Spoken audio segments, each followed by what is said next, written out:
তারা আমাদের 14 লাখ টাকা পাঠায়নি, যার কারণে বাবা তুষারের বড় দাদাকে কল করে।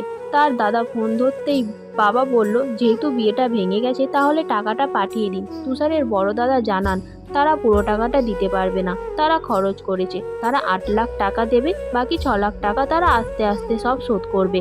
বাবা একদমই রাজি না, বাবা বললেন পুরো টাকাটাই চাই।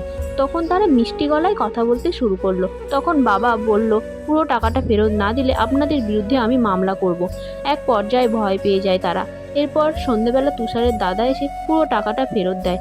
আমি মাকে বলেছি ওনার মতন মানুষ এই বাড়িতে এলে যেন এক গ্লাসও জল না দেয়। এরপর টাকা দিয়ে তিনি চলে যান। পরের দিন সকালবেলা আমি কলেজে যাই। গিয়ে দেখলাম অনেকে আমায় নিয়ে ফিস ফিস করে কথা বলছে। আসলে দোষটা আমারই।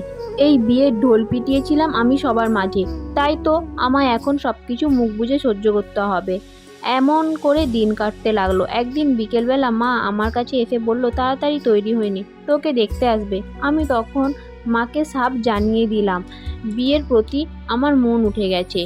তখন মা বলল, তুই যদি এখন বিয়ে না করিস তাহলে তুষার ভাববে তুই হয়তো ওকে ভালোবাসিস, তাই বোধহয় বিয়ে করছিস না। মায়ের মুখে এই কথা শুনে আমি বললাম, কখন আসবে তারা আমায় দেখতে? এই তো তারা রওনা দিয়ে দিয়েছে। তুই তাড়াতাড়ি গিয়ে তৈরি হয়ে নে। নেক্সট পার্ট লাগলে তাড়াতাড়ি আমাকে কমেন্ট করো। টাটা।